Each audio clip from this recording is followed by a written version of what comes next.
Sí, se escucha, profe. Sí, Coti, se escucha. Bien, perdón, pero hace 8 o 10 minutos me cortaron todo, internet, cable.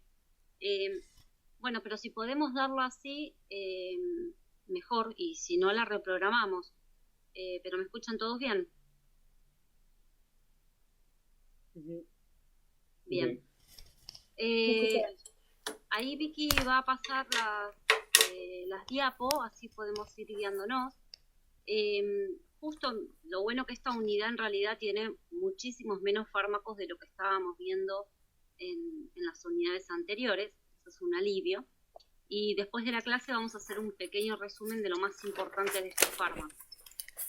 Sí, como saben, el tema que vamos a tratar es todo lo que es todos los fármacos que van a actuar en la coagulación y en la fibrinólisis, ¿sí? Entonces, como saben, la hemostasia es un mecanismo de defensa que tiene el organismo para evitar la pérdida de sangre cuando hay una lesión del vaso. Es decir, cuando se lesiona un vaso, va a generar la adhesión de plaquetas, la agregación y activación de estas plaquetas para dar lugar a lo que es el tapón hemostático primario, y luego se activan los factores de la coagulación, que tiene como objetivo final la formación de fibrina, que es una malla insoluble que va a rodear a todo este tapón hemostático para formar el coágulo o el trombo propiamente dicho. Normalmente los sistemas de coagulación o fibrinolíticos en el organismo están en un equilibrio, ya sea por aumento de la síntesis de prostaciclinas y de óxido nítrico, que son los que un efecto antiagregante, como tienen también, por ejemplo, la ECA o la alfa-2 antiplasmina, que son las que van digamos, a terminar con el equilibrio, lo más importante, para evitar formación de coágulos patológicos. Ahora, cuando hay un desequilibrio, ya sea por una cuestión física o química, puede predominar o una diátesis hemorrágica, es decir, que se genere una hemorragia, o una diátesis trombótica, que tiende a formar trombos. Pasa a la siguiente, Vicky. Esto, ¿ustedes han visto algo de lo que es la agregación plaquetaria?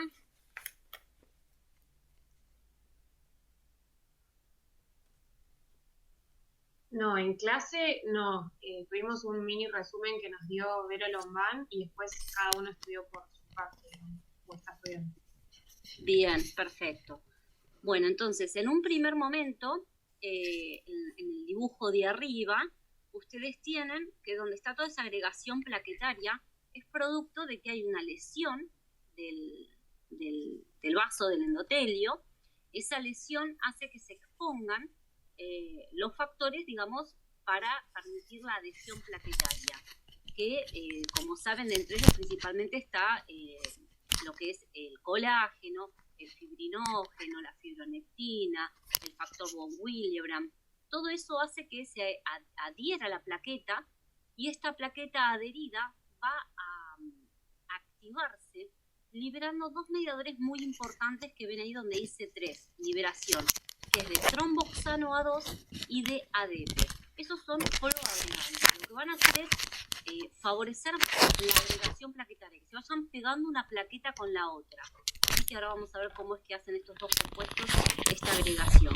Entonces se genera todo este reclutamiento, va a formarse lo que llamábamos el tapón hemostático primario, y en la figura de abajo se da porque se liberan factores, en realidad estas plaquetas tienen receptores para la trombina, que es el factor de la coagulación. Entonces, esto va a comenzar a llevar, que ahora vamos a ver, a la formación de la fibrina, ¿no? Y se forma este trombo o coágulo. En la siguiente, Vicky. Entonces, no, la anterior, ahí está. Entonces, cuando hay una alteración, esta es perfecta. Hay una alteración, como dijimos, del equilibrio de esta respuesta hemostática, se forman lo que son trombos o coágulos. La composición de un trombo y un coágulo es la misma, lo que difiere es dónde se forman, se lo llaman diferente por dónde se forman. Si es a nivel arterial, decimos que es un trombo. ¿sí? Que normalmente se da generalmente por ateromas, cuando las arterias están muy rígidas, hay pequeño calibre, entonces cuando el flujo sanguíneo pasa por esas arterias, erosiona el endotelio y entonces se deja expuesto para esta agregación. En cambio, lo que es venoso, generalmente nosotros vamos a ver que se llaman coágulos, ¿sí? La composición es la misma, cambia el origen. Y esto se da, que siempre ocurre en todos los pacientes que están internados, que tienen varios días de internación, que están acostados, eso hace una éstasis venosa y es muy propenso a la formación de coágulos. Por eso en todos los pacientes que tienen varios días de internados se le administran fármacos anticoagulantes para evitar la formación de ellos, ¿sí? Eso siempre se da. En la siguiente, Vicky. Entonces, cuando uno tiene que prevenir la formación de un coágulo o de un trombo, va a utilizar a nivel arterial, que son los trombos, antiagregantes plaquetarios. Previenen. Lo que está formado, ya está formado. No podemos hacer nada con este fármaco. En cambio, si nosotros queremos prevenir la formación de un coágulo, vamos a utilizar anticoagulantes. También preventivo.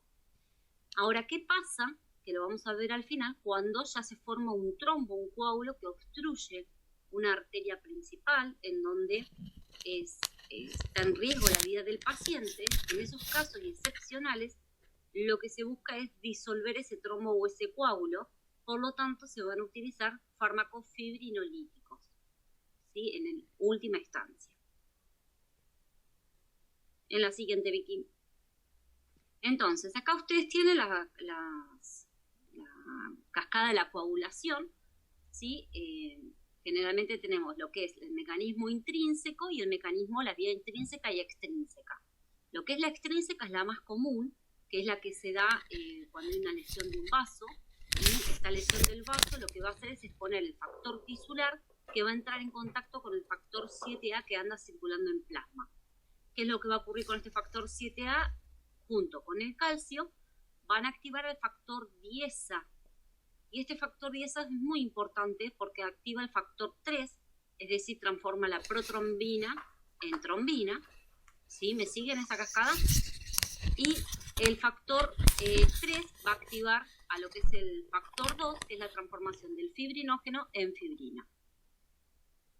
Ahora, la vía intrínseca normalmente se da cuando, por ejemplo, uno se da por la presencia de un cuerpo extraño, por ejemplo, cuando hacemos reemplazos de cadera, de rodilla. Entonces, en esas situaciones se activa la vía intrínseca principalmente y que comienza con el factor 12, pero como resultado es la formación del factor 10 y sería el mismo mecanismo que la intrínseca. Es decir, ¿qué es lo importante acá? Que tenemos como blancos de acción al factor 10A, que es uno que vamos a ver, al factor 3, la trombina, ¿sí? Son los dos más importantes que vemos para evitar la coagulación. Esto seguro que ya lo han visto.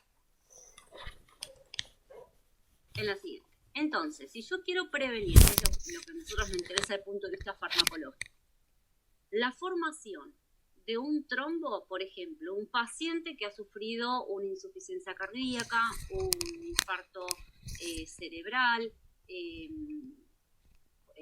es lo más común, en esos pacientes, a partir de ese momento, lo que voy a tener que instaurar es un tratamiento para prevenir formación de nuevos trombos. Entonces, a ver, me acaban de decir que acaba de llegar internet los vecinos. A ver. Permiso, un segundito.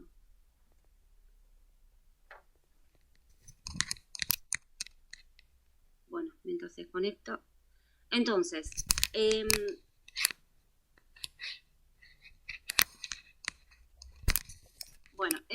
para evitar la formación de trombos, voy a utilizar fármacos antiplaquetarios. Algunos de ellos ya los conocemos, que lo hemos visto en la unidad 4, si mal no recuerdo. Están, primero, clasificación y el más importante y de amplio uso, que son los que interfieren con la vía del ácido araquidónico, que ya lo conocemos, al ácido acetilsalicílico, ¿sí? La aspirina. Después están los fármacos que van a modular los mecanismos de GMP cíclico y AMP cíclico. ¿Sí? Esos fármacos que aumentan los niveles de AMP cíclico y GMP cíclico inhiben la agregación plaquetaria. Dentro de ellos podemos utilizar fármacos que son agonistas de los AMP cíclicos, como la prostaciclina y el hilopros, o fármacos que inhiben la fosfodiesterasa, que ahora les voy a decir qué es lo que hace, por ahí la hemos nombrado, como el dipiridamol. Después encontramos fármacos que van a interferir con el complejo glucoproteína 2B3A, que este es muy importante, recuerden, porque es el que va a generar mayor agregación plaquetaria, es el que permite la unión entre plaqueta y plaqueta. Van a tener dos clasificaciones, los fármacos que van a actuar sobre un mecanismo dependiente de ADP, como el clopidogrel y la ticlopidina, y fármacos antagonistas directos del receptor, que en realidad son todos anticuerpos monoclonales, como el Apsimax, que son por vía endovenosa y son fármacos bastante caros, ¿sí? Entonces, ¿qué es lo que yo tengo que saber? El prototipo de antiagregante plaquetario es la aspirina. Eso lo tengo que tener bien claro, que además ya lo vimos. La aspirina, ¿qué es lo que va a hacer? En realidad proviene porque los fosfolípidos de la membrana, ahí en el dibujito, la membrana, por acción de la fosfolipasa 2 o la fosfolipasa C, va a formar un intermediario, el ácido araquidónico, que por acción de la ciclooxigenasa va a dar lugar a diferentes prostaglandinas, prostaciclinas, pero también el tromboxano A2. Este tromboxano A2 es digamos, el intermediario proagregante. Por lo tanto, si uno inhibe a la COX, como hacemos con la aspirina, vamos a inhibir la formación de tromboxano. ¿Por qué se utiliza la aspirina? Porque la aspirina, acuérdense que es el único AINE que tiene una inhibición irreversible sobre las dos enzimas, la COX-1 y la COX-2. ¿Eso qué significa? Las plaquetas no tienen núcleo, entonces, si uno hace una inhibición irreversible, la plaqueta no va a ser capaz de volver a sintetizarla. Entonces, el efecto de estos fármacos dura lo que es la vida media o la vida de la plaqueta, que son 7 a 10 días. ¿Sí? Eso es lo importante que tiene la aspirina. Y por otro lado, es que su efecto antiagregante plaquetario se da tanto a bajas dosis, como de 75 miligramos, como a 500 miligramos. Pero que se demostró que a 75 miligramos era agregante y no generaba los efectos adversos comunes que hemos visto a nivel gastrointestinal. ¿Por qué? Porque las células gástricas, digamos la parte del endotelio, van a tener la capacidad de regenerarse, porque esas sí tienen núcleo. Entonces no generan un efecto adverso como ocurre si uno usa altas dosis como antiinflamatorio o analgésico. ¿Sí?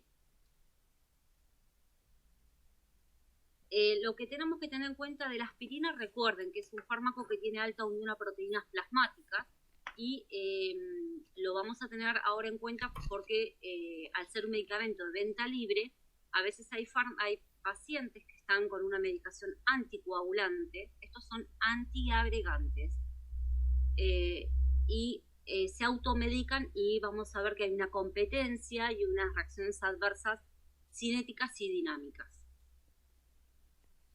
¿Sí, chicos? ¿Se va entendiendo?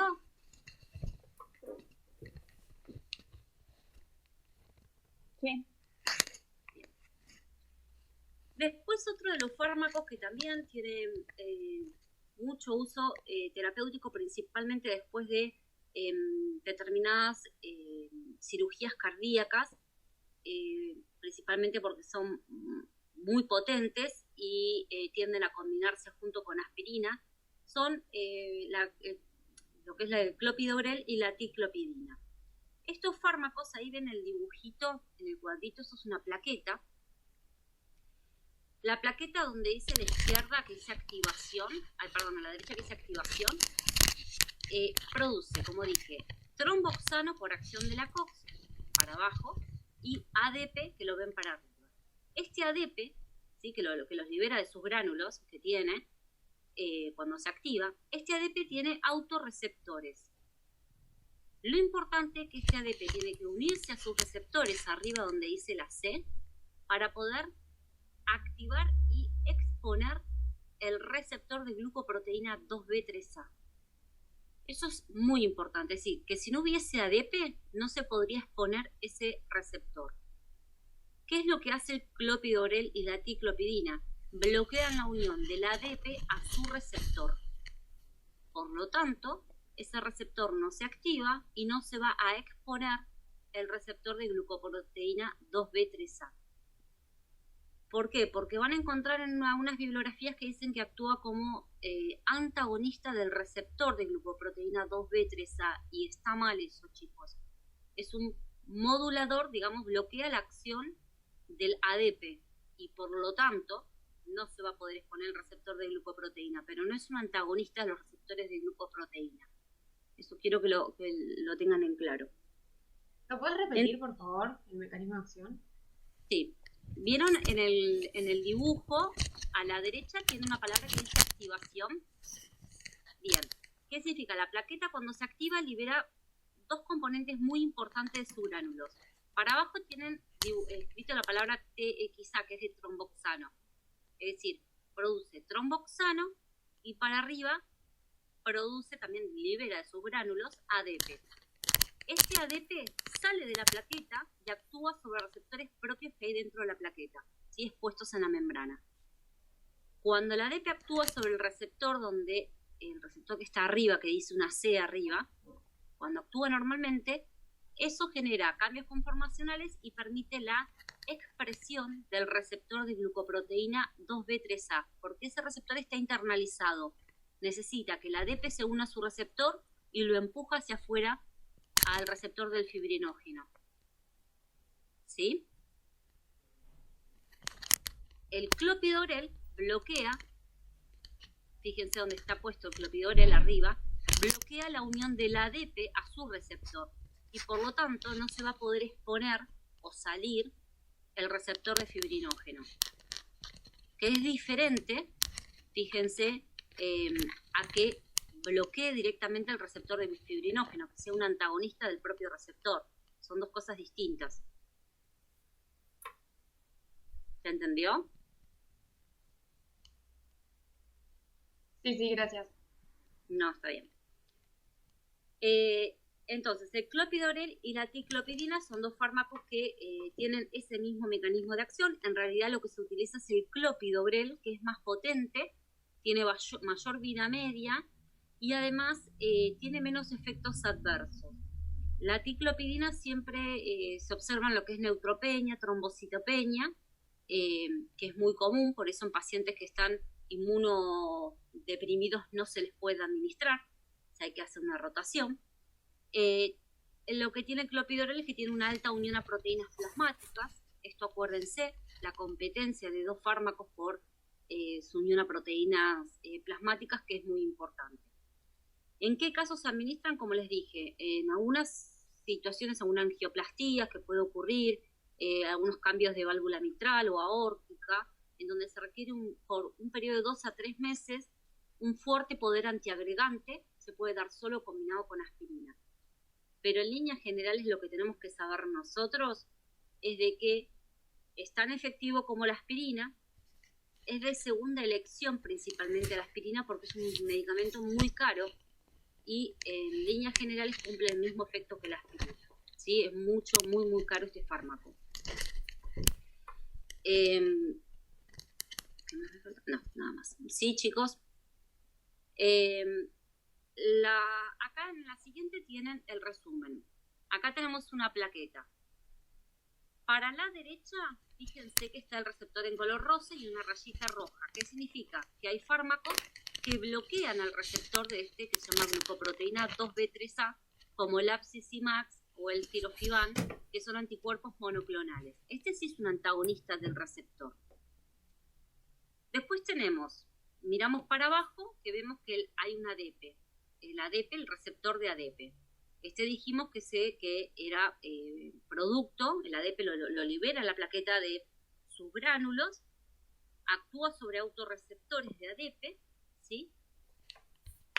Este autorreceptor lo podemos bloquear entonces con ticlopidina y clopidogrel, porque este receptor era necesario para expresar al receptor de fibrinógeno. Acá tenemos otro blanco de acción. Bloqueamos el receptor de ADP. Podemos aumentar las concentraciones de AMP cíclico o GMP cíclico. ¿De qué manera? Ustedes saben que la fosfodiesterasa transforma el AMP cíclico o GMP cíclico en 5'-AMP o 5'-GMP.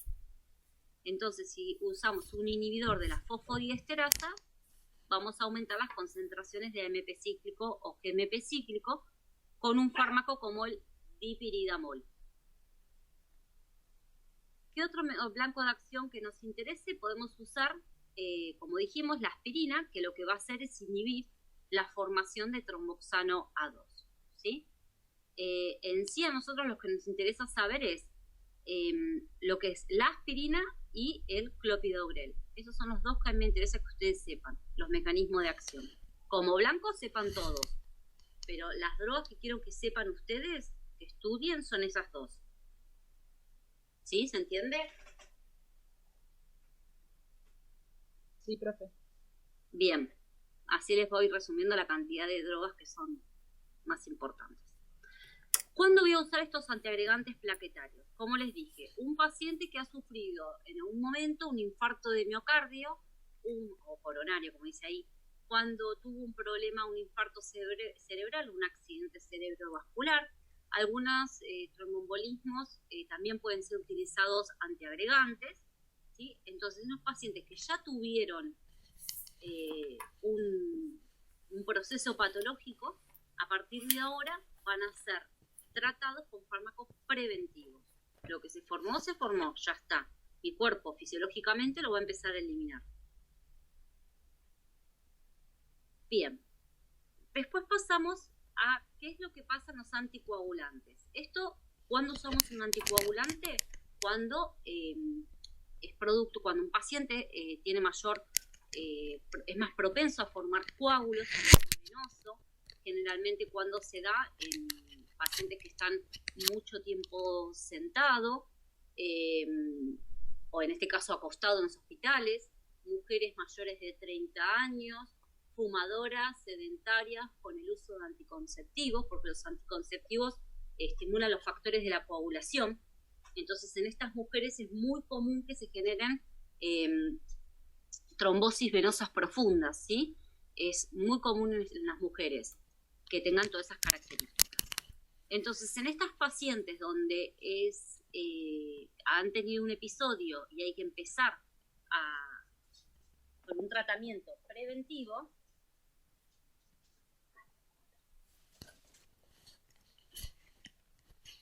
vamos a utilizar anticoagulantes. Hay dos clases de anticoagulantes importantes, unos que son por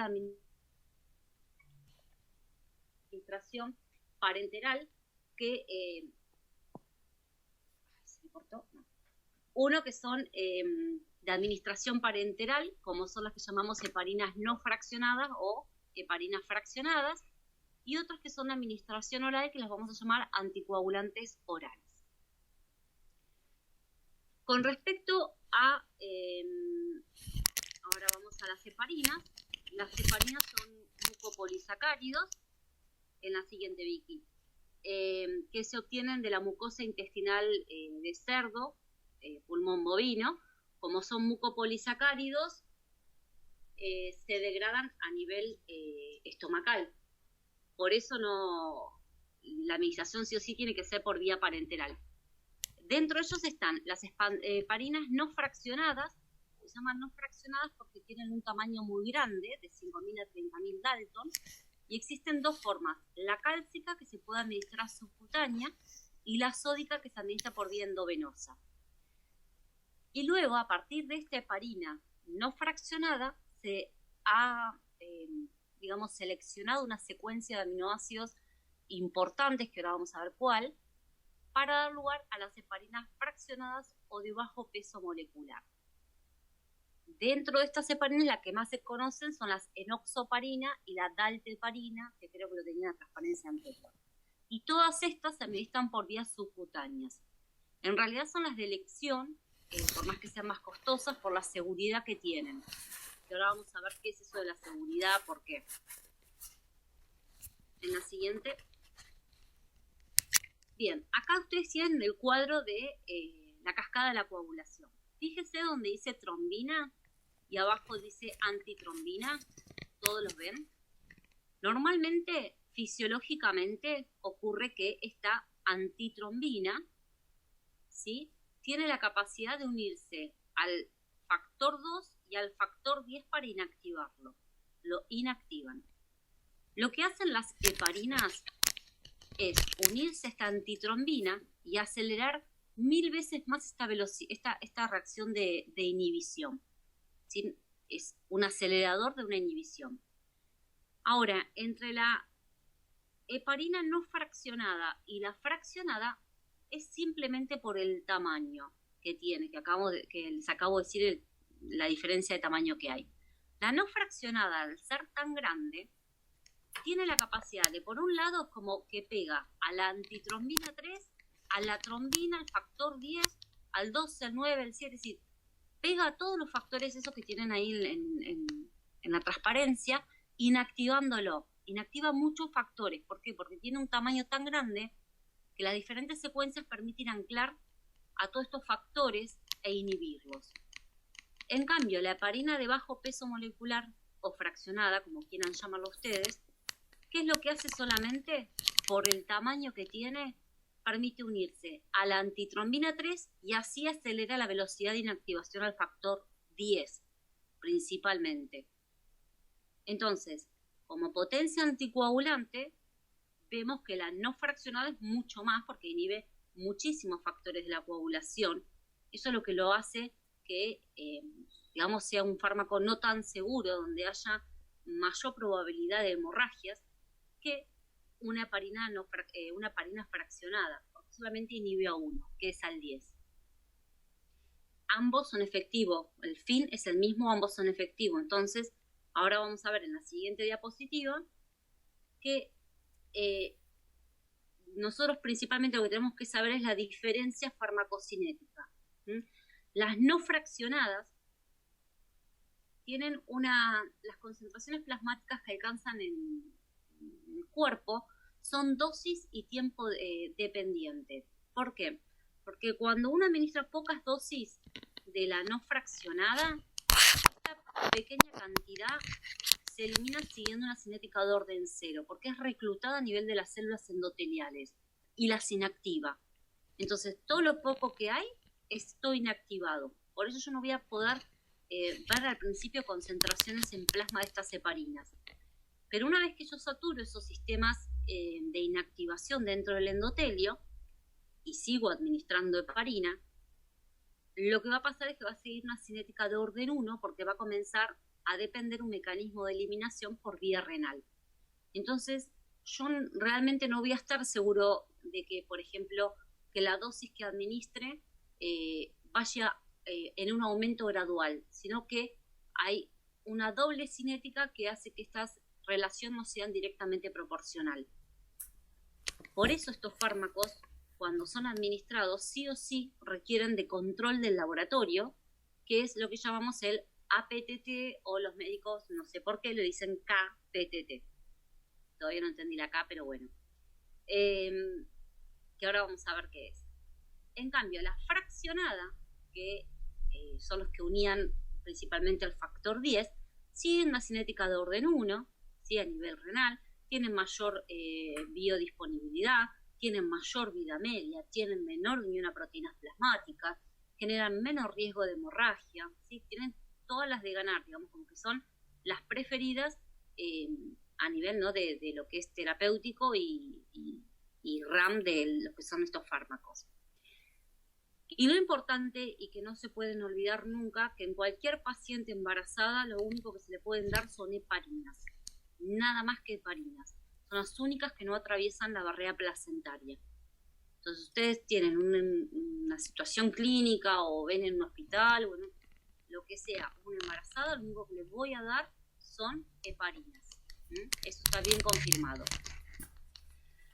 Y en el caso de los fármacos, las heparinas fraccionadas, como en realidad inhiben solamente el factor 10, no es tanto un estado de hipocoagulabilidad que pueda dar. Entonces, no requieren generalmente controles de laboratorio. ¿A qué nos referimos con controles de laboratorio? Porque yo quiero saber, tampoco hacer que el paciente esté súper anticoagulado, entonces tengo que controlarlo. Y eso lo que hacen es, se evalúa si hay digamos, como un suero que es pobre en plaquetas, que se le va a agregar, digamos, el activador, y ustedes van a ver cuánto tiempo tarda el paciente en formar un coágulo. Normalmente, un paciente puede tardar, que no esté tomando ninguna medicación, entre 30 a 45 segundos.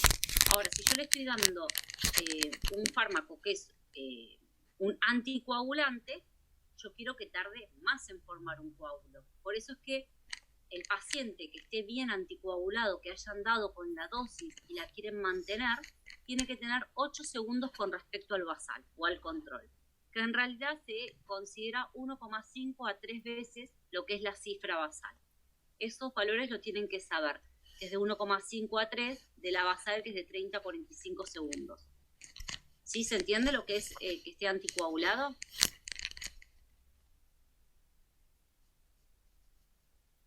Sí. Bien. Entonces ustedes así van a tener que hacer control de sangre y ver que llegaron bien, digamos, a la dosis exacta para este paciente, que está usando heparinas no fraccionadas. Profe, Entonces, lo de 1,5 a 3, a 3 veces la cifra basal sería segundos menos de lo que ya te había dado antes. Ponele, si la persona estaba antes coagulando a 30 segundos, sería 3 veces menos. O sea, 27 segundos. No entiendo bien lo que significaría. ¿cómo? No entiendo bien lo que significaría lo de 1,5 a 3 veces. Las heparinas son anticoagulantes que evitan la formación de un trombo o un coágulo, ¿sí? Sí.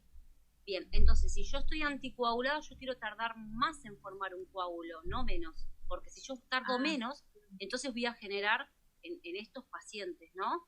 Seguro un taponamiento en alguna arteria o una vena principal. Yo quiero que tarde más de ese valor, es decir, 1,5 veces más de 30 segundos. Listo. Genial, gracias. Sí, porque en estos, ¿por qué se da esto? Porque estos pacientes son pacientes que forman más cantidad de coágulos que un paciente normal. Están todo el tiempo formando coágulos patológicos, todo el tiempo. Entonces yo lo que quiero es que no forme eso, que tarde más en formarlo, ¿sí? O realmente que no lo forme, pero que si para que la droga haga efecto y no lo forme, tiene que tardar más en llegar a formar un coágulo que un paciente normal. Ahí yo voy a considerar que mi paciente está anticoagulado. ¿Sí? Profe, una pregunta. Sí. De 30 segundos, el 1,5 como mínimo sería 45. No entiendo por qué más de 8 segundos, dice. Porque la verdad es porque pudo haber estado sacado sobre 40 o 45. ¿Cuánto es? ¿Sabes? Siempre cometen el mismo error. Cuando hay un tromboembolismo pulmonar, generalmente cuando hay trombosis venosa profunda, que les dije que se da más en mujeres mayores de 30, fumadoras, que usan anticonceptivas, sobrepeso, etcétera, sedentarismo, se empiezan a formar coágulos que comienzan a desprenderse e impactan a nivel pulmonar. Lo normal es que no pase nada, ¿sí? Que haya un tipo de... hay síntomas en el paciente, pero el coágulo que se forma no está poniendo en peligro la vida del paciente, ¿sí? No obstruye el árbol bronquial sin dejarla respirar. En esos pacientes, que es muy común que las trombosis venosas profundas generen un impacto a nivel pulmonar, lo que se toma es darle un anticoagulante, ¿sí? Ingresa, le dan una heparina y después va a continuar en la casa con un coagulante oral. La diferencia es que por ahí cuando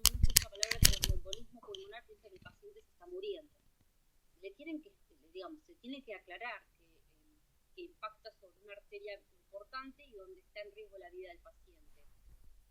En esos casos, y solo en esos casos, vamos a utilizar un fibrinolítico. Pero en el 90% de los casos, lo que se utilizan son preventivos para evitar que se sigan formando. Formado se va a disolver después solo, ya está, ya impactó. ¿Sí? ¿Se entiende eso? Porque muchos ESIs que hemos tomado donde preguntamos lo de trombosis venosa y ponen, y le damos un fibrinolítico. No, fibrinolítico no le va a nada. Se está muriendo el paciente. En ningún lado le dicen que se está muriendo el paciente. Por eso es que se formó. ¿Sí, chicos? ¿Se entiende eso? Tío, digamos que el fibrinolítico se da siempre que compromete la vida del paciente para disolver rápido ese trombo. Exacto, y de hecho, que después vamos a ver, tiene que pasar un periodo de pocas horas dependiendo de la patología para poder aplicarlo. Porque imaginen que una persona sufre un infarto y que a veces la persona ni se da cuenta y aparece el otro día en el hospital. Ya está, lo que se infartó, ya está, pasó un día. No hay forma de recuperarlo. El trombo no tiene ningún sentido, porque ya está. Por eso, es solamente donde está en riesgo el paciente y tiene que pasar un determinado tiempo desde que ocurrió el proceso. ¿Sí? No es lo común que uno pregunte. Y lo que sí, no olviden que no atraviesa una barrera placentaria. ¿Sí? Mujer embarazada, recién bien, ¿cuáles van a ser las reacciones más frecuentes? Bueno, como es un anticoagulante, ¿qué va a pasar? Van a ocurrir hemorragias. ¿Qué pasa si hay una hemorragia? Suspende la medicación de la heparina, o en el caso de este fármaco hay un antídoto, un antagonista, que es la protamina, ¿sí? Todo por vía parenteral, que es un antagonista de la heparina. Puede ocurrir trombocitopenia, no inmune, no se sabe el origen, no saben qué lo causa, pero es reversible y no es preocupante. Y la inmune se puede dar por formación de inmunoglobulinas G. ¿Sí? Las heparinas tienden a darlo. Por eso se hacen recuentos plaquetarios, en las no fraccionadas generalmente. Bueno, hematomas por el simple hecho de ser un anticoagulante y sí se han encontrado, creo que es principalmente por la estimulación de los osteoblastos, es que puede generar osteoporosis cuando los tratamientos son superiores a 6 meses. Lo que más me tengo que preocupar de estos efectos adversos es la hemorragia y la osteoporosis, que puede dar en tratamientos prolongados, ¿sí? Son comunes. Bien, me tomé el trabajito de hacerles el mecanismo de acción porque es muy difícil a veces de comprender. De los AO significa anticoagulantes orales en este caso, ¿sí? Porque después van a encontrar como anticonceptivos, pero acá es anticoagulante, chicos. Los factores de la coagulación para estar activos necesitan carboxilarse. Abajo a la derecha necesita por la acción de la alfa-glutamil carboxilasa, que con ayuda de la vitamina K reducida, que es un cofactor, carboxilan y activan a los factores que están en el plasma inactivo. Ahora, esta vitamina K puede estar en dos estados: reducida, que es la que llamamos hidroquinona, y la forma en la que se necesita para que actúe como cofactor, o puede estar oxidada, que se llama quinona, y no me sirve para que actúe como cofactor. Y estas dos formas pasan de un lado al otro, digamos, de reducida a oxidada, principalmente de oxidada a reducida, por dos enzimas que se llaman la epoxidorreductasa y la quinona reductasa. De esta manera, la vitamina K reducida actúa como cofactor de la enzima alfa-glutamil carboxilasa, que va a carboxilar y activar diferentes factores de la coagulación. Factor 2, 7, 9 y 11, y también la proteína C y S. Por eso se llaman factores dependientes de vitamina K. Los anticoagulantes orales inhiben a las enzimas que reducen a la vitamina K. Otro dato importante, porque van a encontrar en todas partes que es un antagonista de la vitamina K. No es un antagonista de la vitamina K, es un inhibidor de las enzimas que reducen a la vitamina K. ¿Sí, chicos? O sea, un inhibidor de la glutamil carboxilasa. No, de la epoxidorreductasa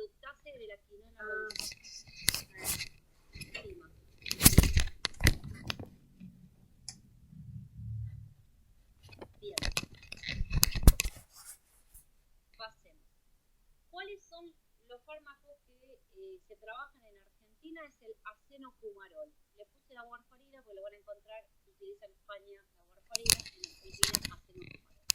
Entonces van a interferir con la formación de la vitamina K. Ahora, para que empiecen a hacer efecto, lo que tiene que ocurrir es que se consuman todos los factores de la coagulación ya producidos. Por eso es que su acción recién comienza entre las 36 a las 48 horas, porque es lo que tarda en consumirse, para decirlo de una manera, toda la vitamina K reducida que se había sintetizado. Entonces, ese es el lapso que tarda en comenzar a hacer su acción. Por eso, en los pacientes que están internados, que son formadores de coágulos, que les van administrando heparina en el hospital por vía parenteral, 2 días antes de darle de alta, se superpone el acenocumarol. ¿Por qué? Porque el acenocumarol tarda 2 días para empezar a hacer efecto. Y el objetivo es que el paciente, cuando se le da de alta, ya empieza a hacer el efecto del anticoagulante oral. No es que se superpone la acción de la heparina con sino que el acenocumarol tarda 2 días en hacer efecto. Cuando el paciente se va al hospital, yo le dejo de administrar la heparina y yo ya sé que se va anticoagulado a la casa. ¿Sí? ¿Se entendió? Sí, y lo sigue tomando. Claro, se va a la casa porque se todos los días de tratamiento, además es un tratamiento crónico o no, todo depende de la patología que haya tenido y de la indicación médica. Realmente una persona que forma una trombosis venosa profunda, crónicamente va a estar tomando un anticoagulante. ¿Sí? ¿Qué es lo que tengo que tener en cuenta? Que son fármacos que tienen mucha unión a proteínas plasmáticas. Y acá es lo que les digo. Por ahí están con ustedes les indican un tratamiento anticoagulante oral y el paciente está con dolor de cabeza, se va a la farmacia y le dan una aspirina. Entonces, lo más común es que cuando la aspirina la vaya a tomar 2 o 3 días, por los dolores que tenga, comienza con sangrado gingival, ¿sí? Con sangrados por nariz, y eso es porque hay una interacción cinética, porque la aspirina tiene más afinidad a la proteína plasmática, entonces desplaza a los anticoagulantes, que son fármacos con muy bajo índice terapéutico. Y por otro lado, fíjense que son 2 efectos, uno antiagregante y otro anticoagulante, que por diferentes mecanismos terminan movilizando sangre. Entonces potencian los efectos de ambos, es decir, hay una interacción cinética y dinámica. Entonces es importante que se recomiendan que no hagan autoadministración de nada. La compra de medicamentos, compran todo porque hoy todo se vende libre. Entonces es importante que recalquen, que les consulten antes de autoadministrarse cualquier fármaco. Y más un año que lo van a hacer. Bueno, obvio que si está embarazada hay heparina, estos no se dan, ningún otro fármaco se da, atraviesan la barrera, generan malformaciones congénitas y hasta hemorragias con pérdida, pérdidas del feto en los embarazos. Profilaxis, todo esto es profilácticos, chicos, nada de todo lo que estamos viendo es todo para profilaxis, prevenir, nada disuelve el coágulo o trombo. Después, lo que sí en estos pacientes, tengo que controlar la cantidad, digamos, qué tanto anticoagulado está, ¿no? Para no pasarme, tampoco debo empezar a orinar sangre, entonces tengo que saber en qué rango voy a estar anticoagulada. Y acá también se hace un control de lo que se llama la vía clínica y que van a hacer lo mismo, van a determinar con un plasma y van a ver cuánto tarda en coagular este paciente. ¿Qué es lo que pasaba? El tema que la gente que estaba anticoagulada, en millones de personas en todo el mundo, viajaban y por ahí cuando viajaban se quedaban largos periodos de tiempo en otro país. Y cuando se hacían el control del TP, que es el tiempo de protrombina, para saber si estaba bien anticoagulado, a todos le daba valores diferentes. Y esto se debió a que utilizaban diferentes estándares. Entonces, para que haya una normatización a nivel internacional y que todos los médicos, todo el mundo puedan confiar en todos los laboratorios, se utiliza un mismo estándar y a esto se lo llama el RIN, si está en inglés, porque está al revés, que es la razón internacional normalizada. Entonces, si vos te haces el TP en Argentina o en China, el valor, la interpretación es el mismo, porque usan los mismos estándares. Entonces, para que esté anticoagulado, más o menos una persona normal tarda entre 12 a 14 segundos formar un coágulo, ¿sí? La vía extrínseca es más rápida, la que lleva directo al 7, por eso tarda menos. En un paciente que está anticoagulado tiene que tardar 2 o 3 veces más. Entonces, se hace el control en Japón y les da los valores a ustedes y es lo mismo, no varía el resultado. Entonces se puede hacer un control internacional. ¿Sí, chicos? Para evaluar heparinas, APTT. Para evaluar anticoagulantes orales, CT. ¿Sí? Uno es el tiempo protrombina parcial activada y otro es el tiempo protrombina. ¿Sí? Estos dos lo tienen que saber esos nombres. Lo tienen que saber. ¿Podés repetir cuál era cuál? Para la heparina no fraccionada es el APTT. Sí, como que sepan el tiempo parcial de protrombina activada se llama. Y este, que es el de anticoagulantes orales, es el TP, que es el tiempo de protrombina. Gracias. Bien. Después, a ver, seguimos con la parte de los cuidados. Esto es importante porque ustedes lo que están haciendo es evitar la incorporación, digamos, la formación de vitamina K reducida. En los alimentos incorporamos la vitamina K ya reducida. Entonces hay que tener en cuenta de las dietas de sus pacientes, principalmente saben que todo lo que es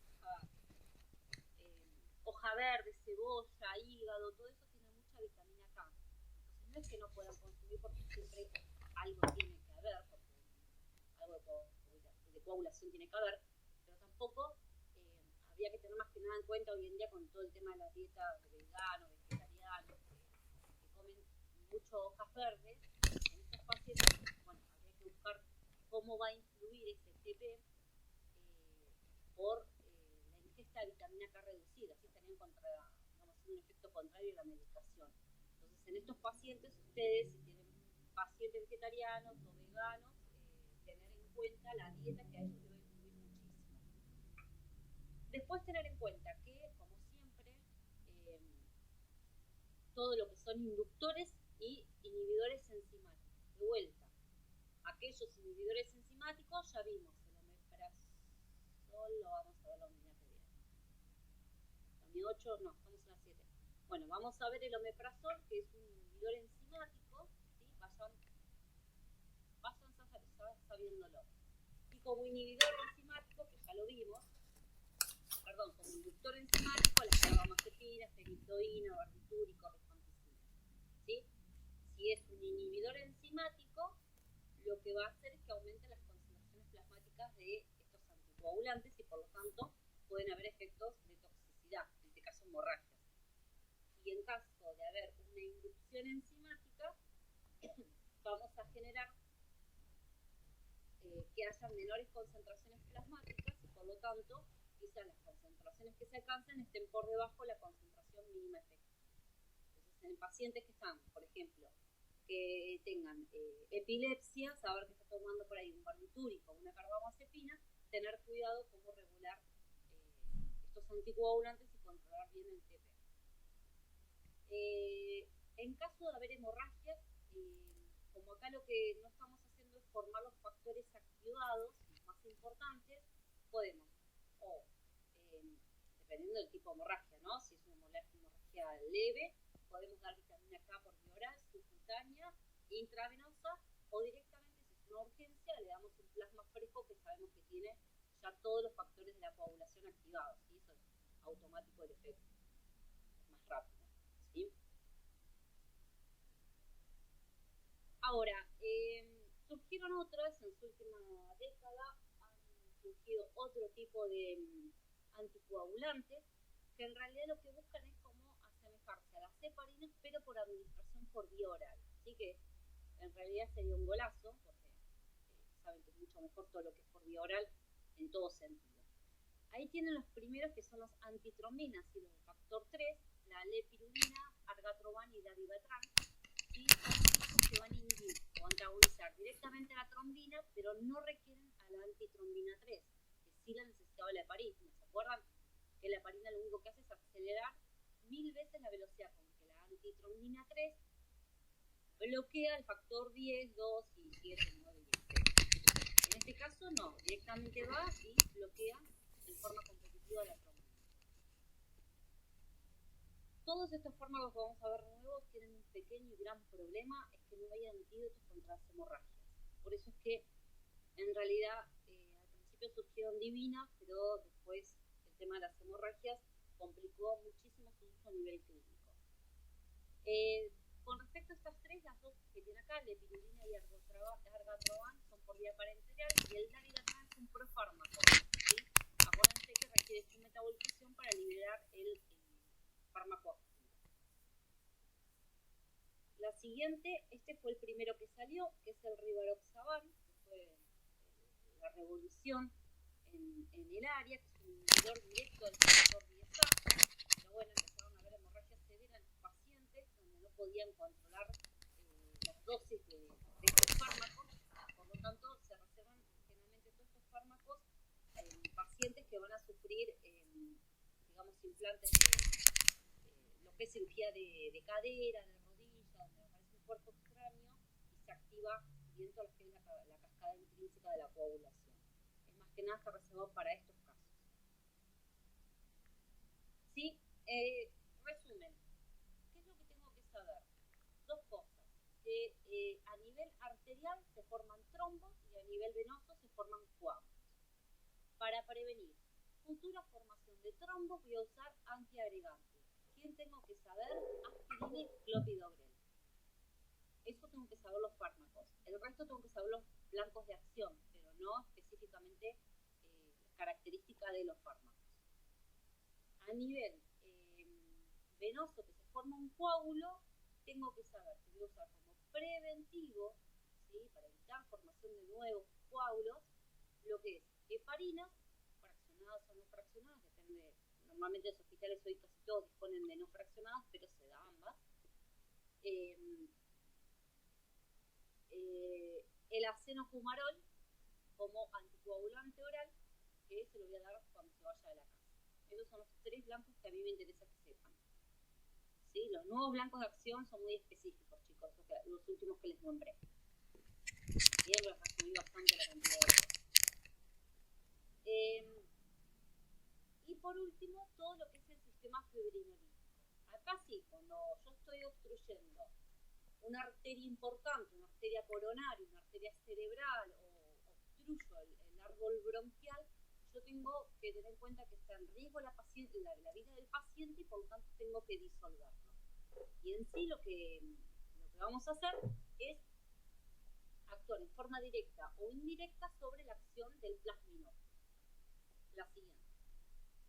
El activador terciario del plasminógeno es algo que normalmente se encuentra liberándose en el organismo, son uno de los factores que ayudan a la liberación de la uno de los que va a favorecer la transformación del plasminógeno, que anda dando vueltas por el plasma, ¿sí? Lo transforma en plasmina, y la plasmina es la que va a disolver a la fibrina, esta red de fibrina insoluble, entonces se disuelve todo el coágulo o el trombo que se haya formado. Todos los fibrinolíticos que vamos a ver, la mayoría de ellos van a transformar el plasminógeno en plasmina. Y en el organismo también otro de los que tenemos que les nombré, el alfa-2 antiplasmina, que es un inhibidor de la plasmina, ¿sí? Es decir, el TPA y el alfa-2 son productos naturales endógenos nuestros. Sí, acá les puse de vuelta para que no se olviden. Entonces lo que hacemos es modificar el equilibrio entre el plasminógeno y la plasmina, que la plasmina puede estar, al igual que plasminógeno, o libre en el plasma o unido a la fibrina, ¿sí? Entonces acá es donde van a actuar todos los fármacos. Y acá tienen cómo fueron surgiendo los llamados hoy fibrinolíticos de primera generación. El más común vamos a ver es streptokinasa y uroquinasa. de segunda generación, el TPA, que es el activador tisular del plasminógeno, el resto natural, o una modificación química, el alteplasa. La distreplasa es otro, y los de tercera generación, que ya son más combinaciones genéticas, que es por el reteplasa es el más común. Bien. Con respecto a la streptokinasa, que es el primero que surgió, se obtienen las enzimas de los estreptococos beta hemolíticos. Eso hace que siempre a todo paciente que se le quiera administrar una streptokinasa haya que dar una dosis de ataque para superar los anticuerpos que todos tenemos de estas bacterias que son comunes. Entonces se da una dosis de ataque para superar las bacterias y poder actuar como fibrinolítico. Lo que tiene es que va a actuar tanto sobre el plasminógeno que está libre en plasma como el que está unido a la fibrina. Y eso genera un estado de hiperplasminemia, ¿sí? Que hay que tenerlo muy controlado. Uno de segunda generación lo que se hizo es agregar la streptokinasa junto con el plasminógeno para darle mayor potencia. Es los otros que se han realizado. El de uroquinasa, que también es de primera generación, y actúa directamente sobre la plasmina que está unida a la fibrina, activa la plasmina que está en la fibrina. Lo que tiene la uroquinasa, que es muy caro porque se obtienen de células renales humanas, eso lo hace un producto que prácticamente no se utiliza. Y los nuevos que también han surgido de segunda generación, como es el activador tisular del plasminógeno, que es el más potente, que es una, digamos, como esa palabra, un igual al que nosotros tenemos en nuestro organismo. Entonces es totalmente aceptable, es perfecto el fármaco para la acción. Bueno, el principal efecto adverso, obvio que va a ser las hemorragias, porque es el objetivo, ¿no? Disolverlo, el trombo va a generar hemorragias. Lo que sí, bajo ningún punto se puede administrar en pacientes que estén con hemorragias gástricas, porque generarían un cuadro peor, alguna cirugía previa, porque cirugías tienen un estado de coagulación para cerrar las heridas, hipertensión, bueno, y embarazo, porque genera un estado fibrinolítico y puede tener muerte o expulsión del feto. Entonces, ¿cuándo voy a utilizar estos fármacos fibrinolíticos? Como les dije, cuando está en riesgo el paciente. Por ejemplo, un paciente que tiene un accidente cerebrovascular desmayado y que ocurrió hace menos de 2 horas. Si ya pasaron más de 2 horas, saben que el cerebro es oxígeno, glucosa dependiente. Si no tiene el trombo, obstruye. Si no tiene eso, ya está la muerte cerebral. No sirve de nada recanalizar ese vaso, no van a lograr nada. Entonces, si es antes de ese tiempo cuando es a nivel cerebral, si es antes de las 6 horas cuando es a nivel coronario, y creo que es un poquito de esos ramos cuando es a nivel periférico, se puede utilizar un fibrinolítico si está en peligro la vida del paciente. Si el paciente dice, no, ayer sentí un dolor de pecho, un dolorcito en la mano y vuelve al otro día en la guardia, ya está, yo me formo de volverlo para atrás. No se va a aplicar jamás un fibrinolítico. Se le va a empezar, por ejemplo, a ese paciente una aspirina. ¿Sí? Queda bien claro esto de cuando se usa un fibrinolítico, porque todos me dicen que sí, después pregunto en un examen, ¿qué van a dar una trombosis venosa profunda? Y me ponen fibrinolíticos. ¿Se entiende que eso, para cuándo se usan?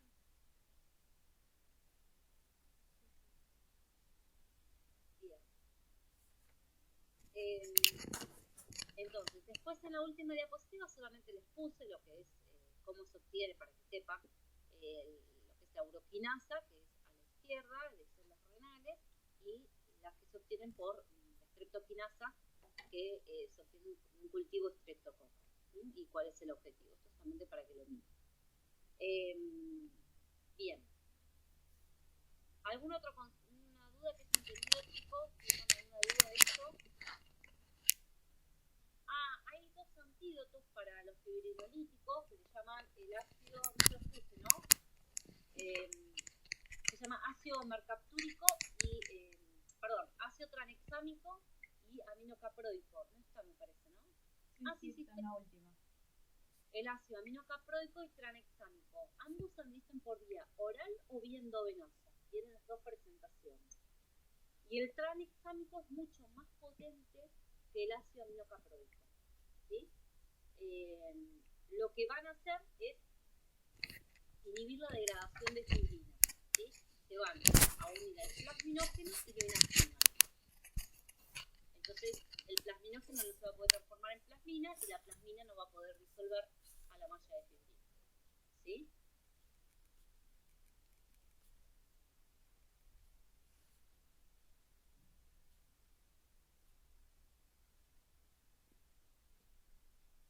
Sí, profe, gracias. No. ¿Alguna consulta? ¿Alguna duda que haya quedado por ahorita?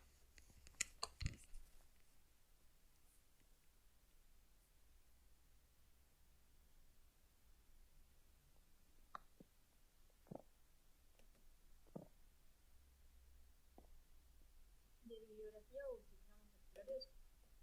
Sí, chicos. Sí, está en la página 720 más o menos. Sí, son las flores. Aparte está claro y le va a explicar lo que por ahí no... un poco más lo de lo que es la agregación, la coagulación. Está como resumido, pero está fácil. Y tienen varias figuras también para ver los blancos de acción. Están buenas.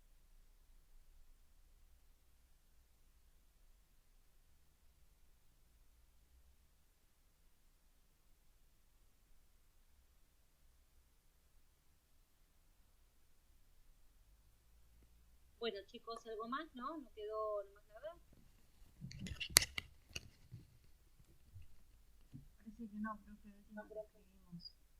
Bueno, ustedes tienen mi correo y tienen mi teléfono también. Sí, de última le pedimos a Vicky, gracias. Dale, bueno chicos, gracias a ustedes. Chao, profe, gracias.